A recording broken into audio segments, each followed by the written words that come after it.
ចាប់ផ្ដើមដាក់ស្លឹកត្នោតឲ្យផ្អាប់ទុក1សប្តាហ៍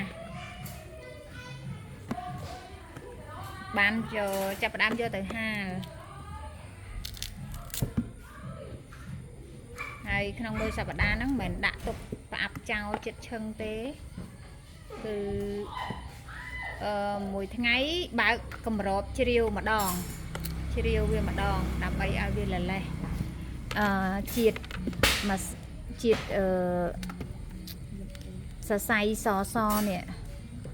ជាតិសលៃសនៅខាងក្រៅហ្នឹងដើម្បីកុំឲ្យហាទៅកុំឲ្យវាស្អិត